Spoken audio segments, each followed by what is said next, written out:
광염 소나타 김동인 1930년.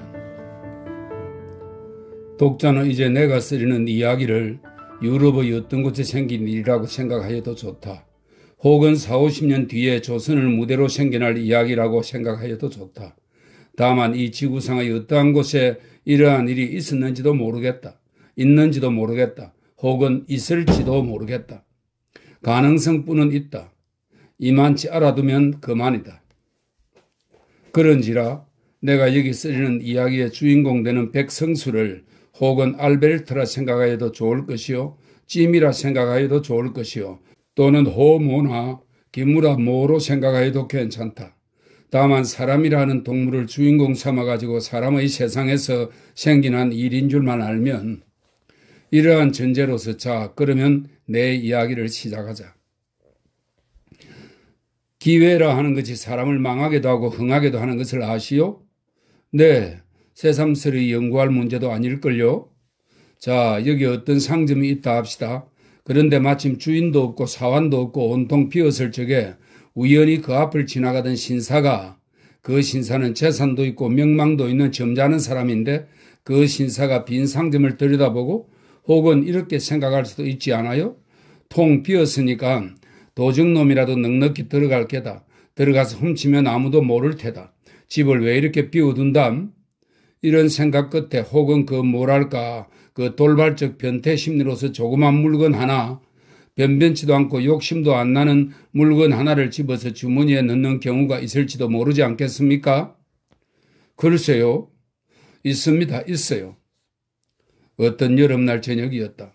도회를 떠난 교회 어느 강변에 두 노인이 앉아서 이런 이야기를 하고 있었다. 그 기회론을 주장하는 사람은 유명한 음악 비평가 케이시였다.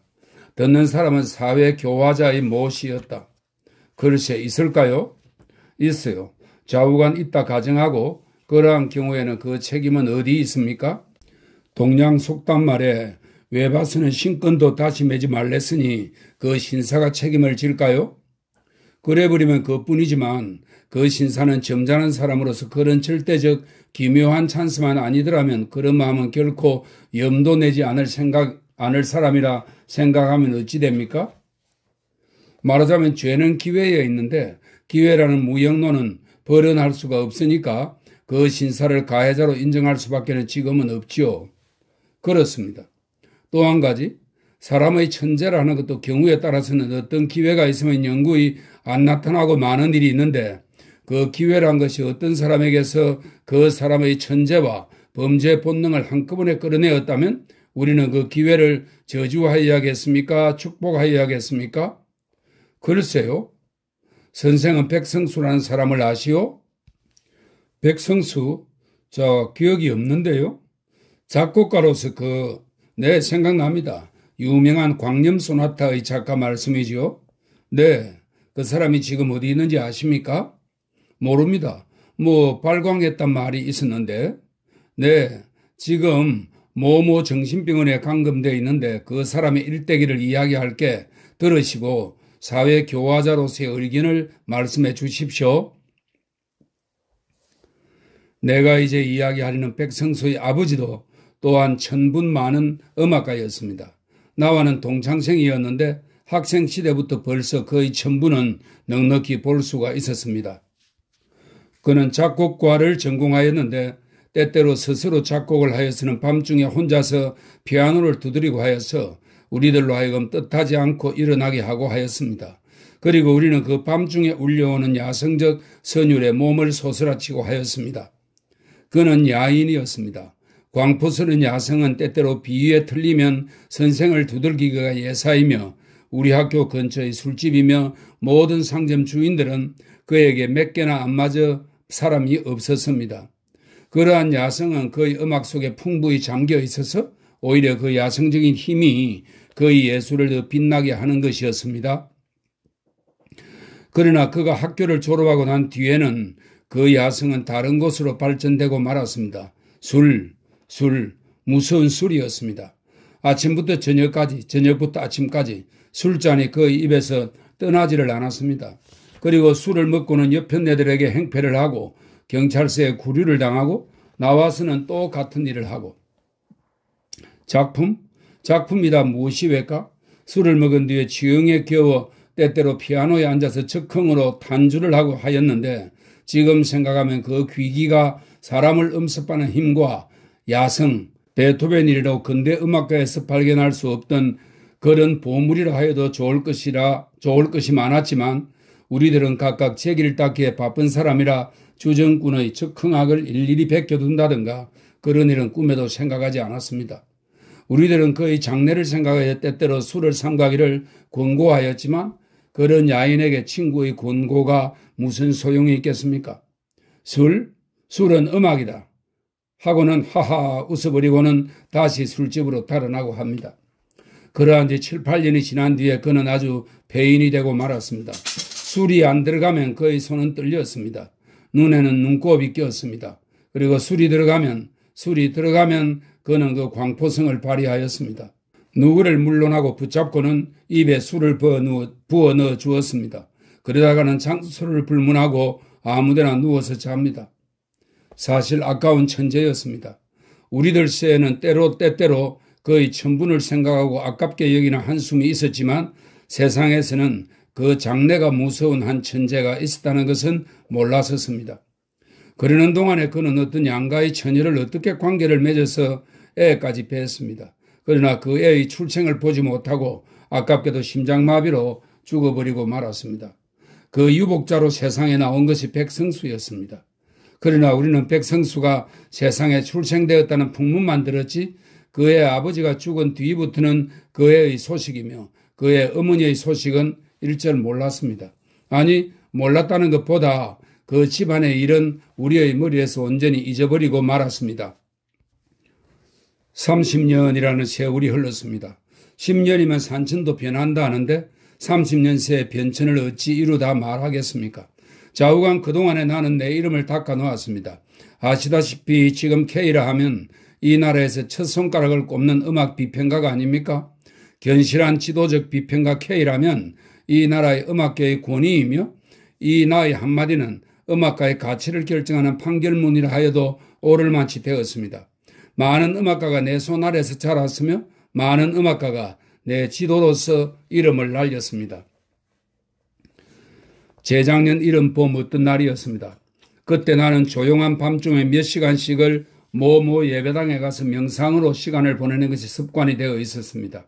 언덕 위에 홀로 서 있는 집으로서 조용한 밤중에 혼자 앉아 있노라면 때때로 들보에서 놀랍게 비둘기들의 날개 소리와 간간히 기둥에서 뚝뚝 하는 소리밖에는 아무 소리도 들리지 않는 말하자면 나 같은 괴상한 성미를 가진 사람이 아니면 돈을 주면서 들어가래도 들어가지 않을 음침한 집이었습니다.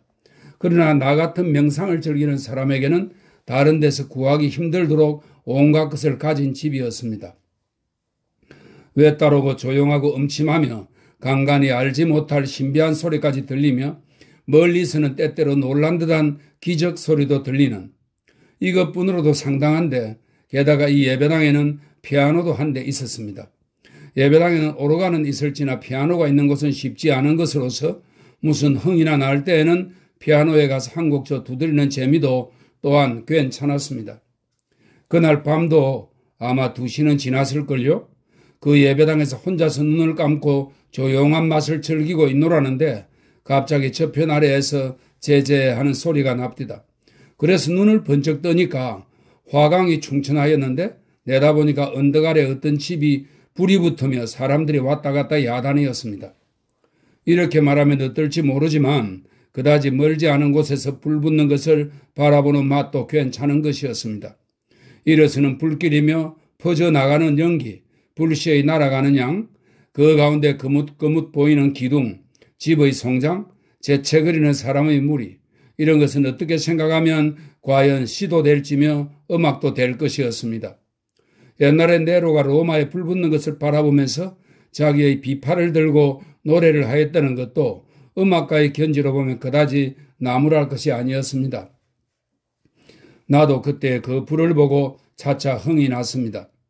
네로를 본받아서 나도 적흥으로 한 곡 두드려 볼까? 어렴풋이 이런 생각을 하며 나는 그 불을 정신없이 바라보고 있었습니다. 그때였습니다. 갑자기 덜컥덜컥 하는 소리가 들리더니 예배당 문이 열리며 웬 젊은 사람이 하나 낭패한 듯이 뛰어들어 왔습니다. 그리고 무엇에 놀란 사람같이 두리번 사면을 살피더니 그래도 내가 있는 것은 못 보았는지 저편에 있는 창 안에 가서 숨어서서 아래서 붙는 불을 내다봅니다. 나도 꼼짝을 못하였습니다. 좌우간 심상스러운 사람은 아니요 방화범이나 도적으로밖에는 인정할 수 없지 않겠습니까? 그래서 꼼짝을 못하고 서 있노라니까 그 사람은 한숨을 쉽니다. 그리고 맥없이 두 팔을 내리고 도로 나가려고 발을 때리다가 자기 곁에 피아노가 놓인 것을 보더니 교의를 끌어다 놓고 피아노 앞에 주저앉고 말겠죠. 나도 거기는 그만 직업적 흥미에 끌렸습니다. 그래서 무엇을 하나 보자 하고 있노라니까 뚜껑을 열더니 한번 뚱 하고 시험을 해보아요. 그리고 조금 있더니 다시 뚱뚱 하고 시험을 해보겠죠. 이때부터 거의 숨소리가 차차 높아가기 시작했습니다. 씩씩거리며 몹시 흥분된 사람같이 몸을 떨다가 벼락같이 양손을 키 위에 갖다가 덮었습니다. 그 다음 순간으로 C 샤프 단음계의 알레그로가 시작되었습니다. 처음에는 다만 흥미로서 그의 모양을 엿보고 있던 나는 그 알레그로가 울려나오는 순간 마음은 끝까지 긴장되고 흥분되었습니다. 그것은 순전한 야성적 음향이었습니다.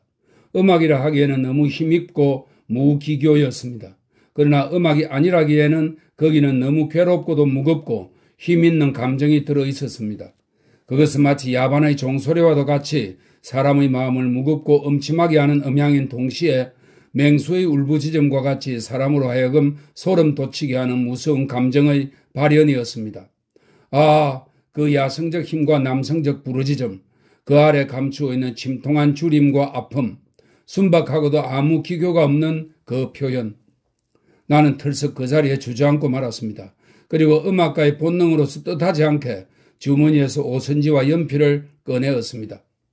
피아노에 울려 나아가는 소리에 따라 나의 연필은 오선지 위에서 뛰놀았습니다. 좀 급속도로 시작된 빈곤, 거기 연하여 주림, 꺼져가는 불꽃과 같은 목숨, 그러한 것을 지나서 한참 연속되는 완서조의 압축된 감정, 갑자기 튀어져 나오는 광포, 거기 연한 쾌미, 홍소, 이래하여 주화조로서 탄주는 가야금이나 바이올린 따위의 현악기를 연주하는 걸 이야기합니다. 탄주는 끝이 났습니다. 더구나 그 속에 나타나 있는 압축된 감정이며 주림 또는 맹렬한 불길 등이 사람의 마음에 주는 그 처참함이며 광포성은 나로 하여금 아직 문명이라는 것의 은택에 목욕해보지 못한 야인을 연상케 하였습니다. 탄주가 다 끝이 난 뒤에도 나는 정신을 못 차리고 망연히 앉아 있었습니다. 물론 조금이라도 음악의 소양이 있는 사람일 것 같으면 이제 그 소나타를 음악에 대하여 정통으로 아무러한 수양도 받지 못한 사람이 다만 자기의 천재적 적흥뿐으로 탄주한 것임을 알 것입니다. 해결이 없이 감칠도 화연이며 정육도 화연을 범벅으로 섞어 놓았으며 금칙인 병행 58도까지 집어넣은 것으로서 더구나 스케르초는 교향곡 현악 사중주곡의 제3악장에 쓰이며 템포가 빠른 3박자입니다. 격렬한 리듬이고요. 기분의 급격한 변화 등이 그 특징입니다. 더구나 스케르초는 온전히 뽑아먹은 대담하다면 대담하고 무식하다면 무식하다할 수 있는 방분자유한 소나타였습니다. 이때 문득 내 머리에 떠오른 것은 30년 전에 심장마비로 죽은 백모모였습니다. 그의 음악으로서 만약 정통적 훈련만 뽑고 거기다가 야성을 더 집어넣으면 지금 내 눈앞에 있는 그 음악가의 것과 같은 것이 될 것이었습니다. 귀기가 사람을 음습하는 듯한 그 힘과 방분스러운 표현과 야성, 이것은 근대 음악가에게 구하기 힘든 보물이었습니다. 그 소나타에 취하여 한참 정신이 어리둥절해 앉았던 나는 고즈넉이 일어서서 그 피아노 앞에 서서 그의 어깨에 가만히 손을 얹었습니다. 한 곡절을 타고 나서 아주 고난듯이 정신이 없이 앉아있던 그는 벌떡 놀라며 일어서서 내 얼굴을 보았습니다. 자네 몇 살 났나? 나는 그에게 이렇게 첫 말을 물었습니다. 가슴이 답답한 나로서는 이런 말밖에는 갑자기 다른 말이 생각이 안 났습니다. 그는 높은 창에서 들어오는 달빛을 받고 있는 내 얼굴을 한순간 쳐다보고 머리를 돌이키고 말았습니다. 배고프나? 나는 두 번째 그에게 물었습니다. 그는 시끄러운 듯이 벌떡 일어섰습니다. 그리고 달빛이 비친 내 얼굴을 정면으로 바라보다가 아, K 선생님 아니세요? 하면서 나를 붙들었습니다. 그래서 그렇노라고 하니까 사진으로는 늘 보았습니다마는 하면서 다시 맥없이 나를 놓으며 머리를 돌렸습니다. 그 순간 그가 머리를 돌이키는 순간 달빛에 얼핏 나는 그의 얼굴을 처음으로 보았습니다. 그리고 나는 거기서 뜻밖의 30년 전에 죽은 백모모의 모습을 발견하였습니다. 자, 자네 이름이 뭐인가? 백성수. 백성수? 그 백모모의 아들이 아닌가? 30년 전에 자네가 나오기 전에 세상 떠난. 그는 머리를 번쩍 들었습니다. 네? 선생님 어떻게 아세요? 백모모의 아들인가? 같이도 생겼다. 내가 자네의 아버지와 동창이네. 아, 역시 그 애비의 아들이다. 그는 한숨을 길게 쉬며 머리를 수그러 버렸습니다. 나는 그날 밤 그 백성수를 데리고 집으로 돌아왔습니다. 그리고 비록 작곡상 온갖 법칙에는 어그러진다 하나 그만치 힘과 정열과 야성으로 찬 소나타를 그저 버리기가 아까워서 다시 한번 피아노에 올라앉기를 명하였습니다. 아까 예배당에서 내가 베낀 것은 알레그로가 거의 끝난 것부터였으므로 그 전것을 베끼기 위해서였습니다. 그는 피아노를 향하여 앉아서 머리를 기울였습니다. 몇 번 손으로 키를 두드려 보다가는 다시 머리를 기울이고 생각하고 하였습니다. 그러나 5번, 6번을 다시 해보았으나 아무 효과도 없었습니다. 피아노에서 울려 나오는 음향은 규칙 없고 되지 않은 한낱 소음에 지나지 못하였습니다. 야성, 힘, 귀기 그런 것은 없었습니다. 감정의 재뿐이었습니다. 선생님, 잘 안 됩니다. 그는 부끄러운 듯이 연하여 고개를 기울이며 이렇게 말하였습니다. 2시간도 못 되어서 벌써 잊어버린담? 나는 그를 밀어놓고 내가 대신하여 피아노 앞에 앉아서 아까 베낀 그 음보를 펴놓았습니다. 그리고 내가 베낀 곳부터 다시 시작하였습니다. 화염, 화염, 빈곤, 주림, 야성적 힘, 기괴한 감금당한 감정. 음보를 보면서 타던 나는 스스로 흥분이 되었습니다. 미상불 그때는 내 눈은 미친 사람같이 번뜩였으며 얼굴은 흥분으로 새빨갛게 되었을 것이었습니다. 저 그때에 그가 갑자기 달려들더니 나를 떠밀쳐 버렸습니다. 그리고 자기가 대신하여 앉았습니다. 의자에서 떨어진 나는 너무 흥분되어 다시 일어날 힘도 없이 그 자리에 앉은 대로 그의 양을 쳐다보았습니다. 그는 나를 밀쳐버린 다음에 그 음보를 들고서 읽기 시작하였습니다. 아, 그의 얼굴, 그의 숨소리가 차차 높아지면서 눈은 미친 사람과 같이 빛을 내기 시작하였습니다. 그러더니 그 음보를 획 내어 던지며 문득 벼락같이 그의 두 손은 피아노 위에 덧 엎였습니다. C# 단원교의 광포스런 소나타는 다시 시작되었습니다. 폭풍우같이 또는 무서운 물결같이 사람으로 하여금 숨막히게 하는 그 힘. 그것은 베토벤 이래로 근대 음악가에서 보지 못하던 광포스런 야성이었습니다. 무섭고도 참담스러운 주림, 빈곤, 압축된 감정, 거기서 튀어져 나온 맹념, 공포, 홍소. 아, 나는 너무 숨이 답답하여 뜻하지 않고 두 손을 회회 내저었습니다. 그날 밤이 새도록 그는 흥분이 되어서 자기의 과거를 일일이 다 이야기하였습니다. 그 이야기에 의지하면 대략 그의 경력이 이러하였습니다.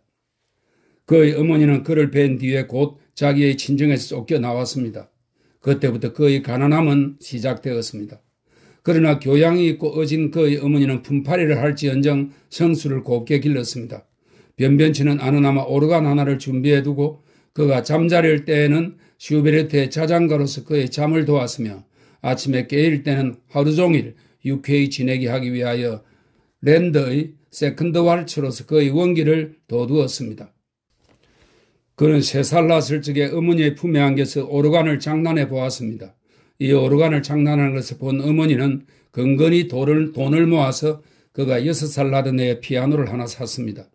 아침에는 새소리, 바람에 버석거리는 포플러 잎, 어머니의 사랑, 부엌에서 국 끓는 소리, 이러한 모든 것이 이 소년에게는 신비스럽고도 다정스러워 그는 피아노에 향하여 앉아서 생각나는 대로 키를 두드리고 하였습니다. 이러한 가운데 고2 소학과 중학도 마쳤습니다. 그러는 동안에 음악에 대한 동경은 그의 가슴에 터질 듯이 쌓였습니다. 중학을 졸업한 뒤에는 인젠 어머니를 위하여 그의 학업을 중지하지 않을 수가 없었습니다. 그는 어떤 공장의 직공이 되었습니다. 그러나 어진 어머니의 교육 아래서 길러난 그는 비록 직공은 되었다나 아주 올량한 사람이었습니다. 그리고 음악에 대한 집착은 조금도 줄지 않았습니다.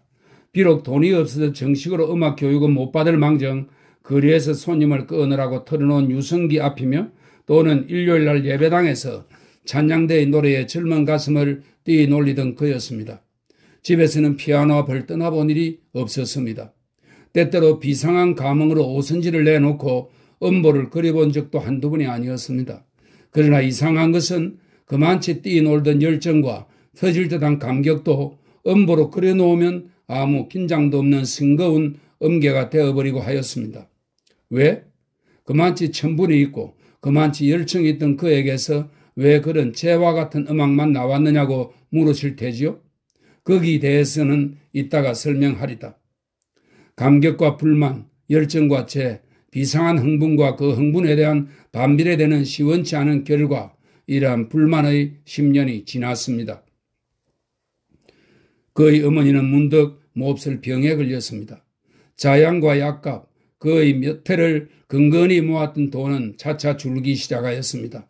조금이라도 안락한 생활이 되기만 하면 정식으로 음악에 대한 교육을 받으려고 모아두었던 저금은 그의 어머니의 병에다 들어갔습니다. 그러나 그의 어머니의 병은 차도가 보이지 않았습니다.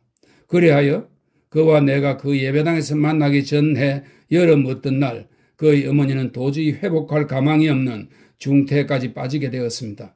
그러나 그때는 벌써 그에게는 돈이라고는 다 떨어진 때였습니다. 그날 아침 그는 위독한 어머니를 버려두고 역시 공장에를 갔습니다. 그러나 아무리 하여도 마음이 놓이지 않아서 일을 중도에 그만두고 집으로 돌아왔습니다. 그때는 어머니는 벌써 혼수 상태에 빠져 있었습니다. 가슴이 덜컥 내려앉은 그는 황급히 다시 뛰어나갔습니다. 그러나 어디로? 뭘 하러? 뜻없이 뛰어나와서 한참 다른 박질을 하다가 그는 문득 정신을 차리고 의사라도 청할 양으로 희끈 돌아섰습니다. 그때였습니다. 내가 아까 말한 바 기회라는 것이 그때에 그의 앞에 나타났습니다. 그것은 조그만 담배가게 앞이었는데 가게와 안방과의 세의 문은 닫혀 있고 안에는 미상불 사람이 있을지나 가게를 보는 사람은 눈에 안 띄었습니다. 그리고 그 담배 상자 위에는 50전짜리 언전 한 입과 동전 몇 잎이 놓여 있었습니다. 그는 자기로도 무엇을 하는지 몰랐습니다. 의사를 청하려 오려면 다만 몇십 전이라도 돈이 있어야겠다는 어렴풋한 생각만 가지고 있던 그는 한번 사면을 살핀 뒤에 벼락같이 그 돈을 쥐고 달아났습니다. 그러나 그는 20간도 뛰지 못하여 따라오는 그 집 사람에게 붙들렸습니다. 그는 몇 번을 사정하였습니다. 마지막에는 자기의 어머니가 명제 경각이니 1시간만 놓아주면 의사를 어머니에게 보내고 다시 오마고까지 해보았습니다. 그러나 그런 말은 모두 헛소리로 돌아가고 그는 마침내 경찰서로 가게 되었습니다. 경찰서에서 재판소로, 재판소에서 감옥으로. 이러한 6달 동안에 그는 이를 갈면서 분해하였습니다. 자기 어머니의 운명이 어찌 되었나. 그는 손과 발을 동동 구르면서 안타까워했습니다. 만약 세상을 떠났다면 떠나는 순간에 얼마나 자기를 찾았겠습니까? 임종에도 물 한 잔 떠넣어줄 사람이 없는 어머니였습니다. 애타하는 그 모양, 목말라는 그 모양을 생각하고는 그 어머니에게 지지 않게 자기도 애타하고 목말라 했습니다. 반년 뒤에 겨우 광명한 세상에 나와서 자기의 오막사례를 찾아가며 거기는 벌써 다른 사람이 들어있었으며 그의 어머니는 반년 전에 아들을 찾으며 길에까지 기어나와서 죽었다 합니다. 공동묘지를 가보았으나 분묘조차 발견할 수가 없었습니다. 이리하여 갈 곳이 없이 헤매던 그는 그날도 역시 잘 곳을 찾으러 헤매다가 나하고 만난 그 예배당까지 뛰쳐 들어온 것이었습니다. 여기까지 이야기하던 K씨는 문득 말을 끊었다. 그리고 마드로스 파이프를 꺼내 담배를 피워가지고 빨면서 모 씨에게 향하였다. 선생은 이제 내가 이야기한 가운데 모순된 점을 발견 못하셨습니까? 글쎄요. 그럼 내가 대신 물으리다. 백성수는 그만치 천분이 많은 음악가였는데 왜 그 광염 소나타, 그날 밤의 소나타를 광염 소나타라고 그랬습니다. 그 광염 소나타를 짓기 전에는 그만치 흥분되고 긴장되었다가도 일단 음보로 만들어 두면 아주 힘없는 것이 되어버리고 했겠습니까? 그게야 미상불 그때의 흥분이 광염 소나타를 지을 때의 흥분만 못한 연고겠죠? 그렇게 해석하세요? 듣고 보니 그것은 한 해석이 되기는 합니다. 그러나 나는 그렇게 해석 안 하는데요? 그럼 K씨는 어떻게 해석하십니까? 나는 내 해석을 말하는 것보다 그 백성수한테서 내게로 온 편지가 한 장 있는데 그것을 보여드리리다. 선생은 오늘 바쁘시지 않으세요? 일은 없습니다. 그러면 우리 집까지 잠깐 같이 가보실까요? 가지요. 두 노인은 일어섰다. 도회와 교회의 경계에 달린 K씨의 집배까지 두 노인이 이른 때는 오후 8시가 된 때였다. 두 노인은 K씨의 서재에 마주 앉았다. 이것이 2, 3일 전에 백성수한테서 내게로 온 편지인데 읽어보세요. K씨는 서랍에서 기다란 편지 뭉치를 꺼내어 모씨에게 주었다. 모씨는 받아서 폈다. 가만 여기서부터 보세요. 그전에는 쓸데없는 인사이니까. 중략. 그리하여 그날도 또한 이제 밤을 지낼 집을 구하느라고 돌아다니던 저는 우연히 그 집, 제가 전에 돈 50여 전을 훔친 집 앞에까지 이르렀습니다. 깊은 밤 사면은 고요한데 그 집 앞에서 잘 곳을 구하느라고 헤매던 저는 문득 마음속에 무서운 복수의 생각이 일어났습니다. 이 집만 아니었다면, 이 집 주인이 조금만 인정이란 것을 알았다면 저는 그 불쌍한 제 어머니로서 길에까지 기어나와서 세상을 떠나게 하지는 않았겠습니다. 분묘가 어딘지조차 알지 못하여 꽃 한 번 갖다가 꽂아보지 못한 이러한 불효도 이 집 때문이외다. 이러한 생각에 참지를 못하여 그 집 앞에 가려있는 볏집에다가 불을 놓았습니다. 그리고 거기 서서 불이 집으로 옮아가는 것을 다 본 뒤에 갑자기 무서운 생각이 나서 달아났습니다. 좀 달아나다 보면 아래에서는 벌써 사람이 꿰어들기 시작한 모양인데 이때 저의 머리에 타오르는 생각은 통쾌하다는 생각과 달아나리는 생각뿐이었습니다. 그리하여 저는 몸을 숨기기 위하여 앞에 보이는 예배당 안으로 뛰어 들어갔습니다. 거기서 불이 다 꺼지도록 구경을 한 뒤에 나오려다가 피아노를 보고 이보세요. K씨는 편지를 보는 모씨를 찾았다. 비상한 열정과 감격은 있어도 그것이 그대로 표현 안 된 것이 그것 때문이었습니다.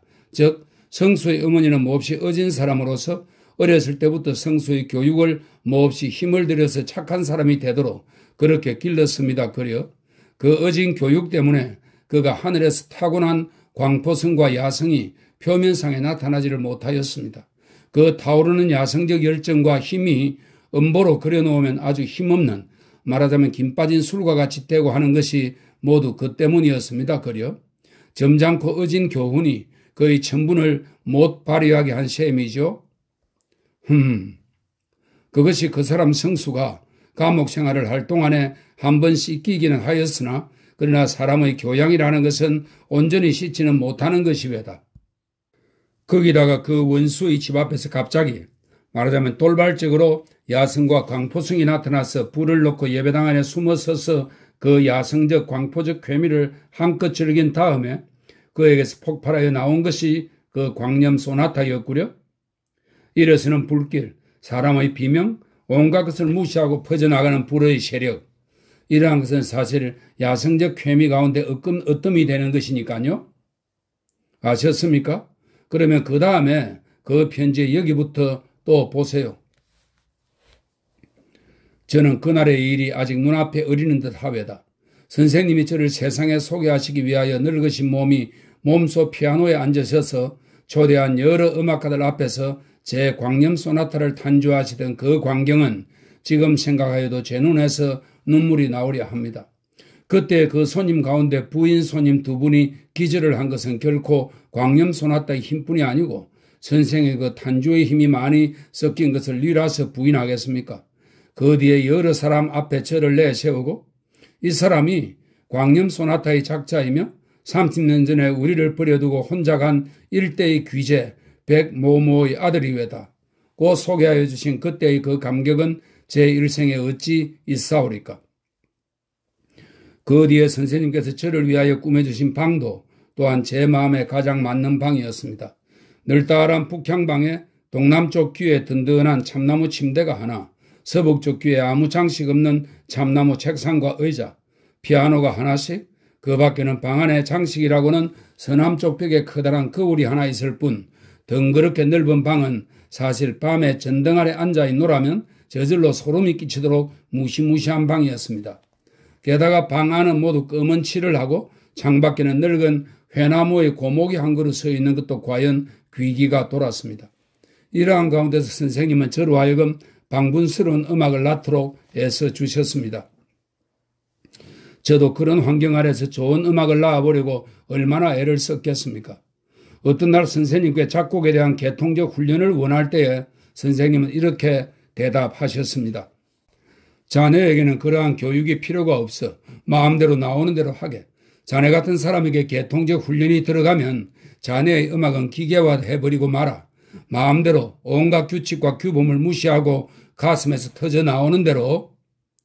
저는 이 말씀의 뜻을 똑똑히는 몰랐습니다. 그러나 대략한 의미뿐은 통하였습니다.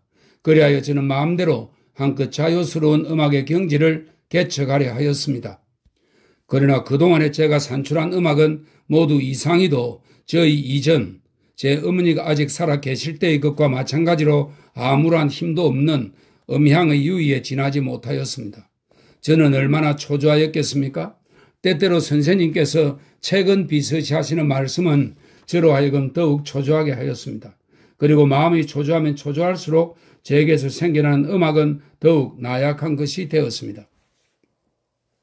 저는 때때로 그 불붙던 광경을 생각해 보았습니다. 그리고 그때 통쾌하던 감정을 되풀이해보려 하였습니다. 그러나 그건 역시 실패에 돌아갔습니다. 때때로 비상한 열정으로 음보를 그려놓은 뒤에 몇 시간을 지나서 다시 한번 읽어보면 거기는 아무 힘이 없는 개념만 있고 하였습니다. 저희 마음은 차차 무거워지기 시작했습니다. 그리고 큰 기대를 가지고 계신 선생님께도 미안하기가 짝이 없었습니다. 음악은 공예품과 달라서 마음대로 만들고 싶은 때에 되는 것이 아니니 마음 놓고 천천히 감흥이 생긴 때에 이러한 선생님의 위로 말씀을 듣기가 제 살을 깎아먹는 듯 하였습니다. 그러나 제 마음상은 이제는 제게서 다시 힘있는 음악이 나올 기회가 없는 것 같지만 생각되었습니다. 이러한 동안에 무의의 몇 달이 지나갔습니다. 어떤 날 밤중 가슴이 너무 무겁고 가슴 속에 무엇이 가득 찬 것 같이 거북하여서 저는 산보를 나섰습니다. 무거운 머리와 무거운 가슴과 무거운 다리를 지향 없이 옮기면서 돌아다니다가 저는 어떤 곳에서 커다란 볏짚 낯가리를 발견하였습니다. 이때의 저의 심리를 어떻게 형용하였으면 좋을지 저는 모르겠습니다. 저는 무슨 무서운 적을 만난 것 같이 긴장되고 흥분되었습니다. 저는 사면을 한번 살펴보고 그 낯가리에 달려가서 불을 꺼서 놓았습니다. 그리고 갑자기 무서운 종이 생겨서 돌아서 달아나다가 멀찌감치까지 달아나서 돌아보니까 불길은 벌써 하늘을 찌를 듯이 일어났습니다. 왁, 왁, 꺄, 꺄 사람들이 부르짖는 소리도 들렸습니다. 저는 다시 그곳까지 가서 그 무서운 불길에 날아올라가는 볏짚이며 그 낯가리에 연달아 있는 집을 흘러내는 광경을 구경하다가 문득 흥분되어서 집으로 돌아왔습니다. 그날 밤에 대한 것이 성난파도였습니다. 그 뒤에 이 도에서 일어난 알지 못할 몇 가지의 불은 모두 제가 질러 놓은 것이었습니다. 그리고 불이 있던 날 밤마다 저는 한 가지의 음악을 얻었습니다. 며칠을 연하여 가슴이 몹시 무겁다가 그것이 마침내 식체와 같이 거북하고 답답하게 되는 때는 저는 뜻없이 거리를 나갑니다. 그리고 그러한 날은 한 가지의 방화 사건이 생겨나며 그날 밤에는 한국의 음악이 생겨났습니다. 그러나 그것도 번수가 차차 많아갈 동안 저의 그 불에 대한 흥분은 반비례로 줄어졌습니다. 온갖 것을 용서하지 않는 불꽃의 잔혹함도 그다지 제 마음을 긴장시키지 못하였습니다. 차차 힘이 적어져 가네. 선생님께서 제 음악을 보시고 이렇게 말씀하신 것이 그러한 때였습니다. 그러나 저는 개에서 더할 도리가 없었습니다. 하는 수 없이 저는 한동안 음악을 온전히 잊어버린 듯이 내버려 두었습니다. 모 씨가 성수의 마지막 편지를 여기까지 읽었을 때에 케이 씨가 찾았다. 재작년 봄에서 가을에 걸쳐서 원인 모를 불이 많지 않았습니까? 그것이 죄의 성수의 장난이었습니다. 그려? K씨는 그것을 온전히 모르셨습니까? 나요? 몰랐지요. 그런데 그 어떤 날 밤이구려 성수는 기대에 반해서 우리 집으로 온 지 여러 달이 됐지만 한 번도 힘있는 것을 지어본 일이 없겠지요. 그래서 저 사람에게 무슨 흥분될 재료를 줄 수 없나 하고 혼자 생각하며 있더랬는데 그때에 저편 K씨는 손을 들어 남편 쪽 창을 가리켰다. 저편 꽤 멀리서 불 붙는 것이 눈에 떠있디다 그려? 그래서 저것을 성수에게 보이면 혹 그때의 감정, 그때는 나는 그 담배 장수네 집에 불이 일어난 것도 성수의 장난인 줄은 꿈에도 생각 안 했구려. 그때의 감정을 부활시킬지도 모르겠다. 이렇게 생각하고 성수의 방으로 올라가려는데 문득 성수의 방에서 피아노 소리가 울려 나옵디다. 그래요? 나는 올라가려던 발을 부지중 멈추고 말았지요. 역시 C 샤프 단음계로서 제1곡은 뽑아먹고 아다지오에서 시작되는데 고요하고 잔잔한 바다, 수평선 위로 넘어가려는 저녁해 이러한 온화한 것이 차차 스케르초로 들어가서는 소낙비, 풍랑, 번개칠, 무서운 바람소리, 우레질, 전복되는 배, 곤에서 물에 떨어지는 갈매기, 한번 뒤집어지면서 해일에 쓸려나가는 동네 사람의 부르짖음, 흥분에서 흥분, 광포에서 광포, 야성에서 야성, 온갖 공포와 포악한 광경이 눈앞에 어릿거리는데 이 늙은 내가 그만 흥분에 못 견디어 뜻하지 않고 그만두어 달라고 고함친 것만으로도 짐작하시겠죠. 그리고 올라가서 보니까 그는 탄주를 끝내고 피곤한 듯이 피아노에 기대고 앉아있고 이제 탄주할 것은 벌써 성남파도라는 제목 아래 음보로 되어 있습니다. 그러면 성수는 불을 2번 놓고 2 음악을 얻었다는 말씀이지요? 그렇죠.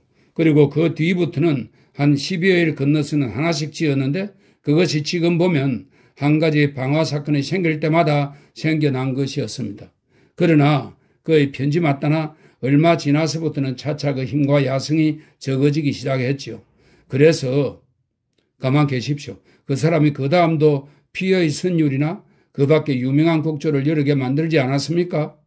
글쎄 말이오다. 거기에 대한 설명은 그 편지를 또 보십시오. 여기서부터 또 보시면 알리다. 다리 아래에서 나오려는데 무엇이 발길에 채는 것이었습니다. 성냥을 그어가지고 보니까 그것은 웬 늙은이의 송장이었습니다.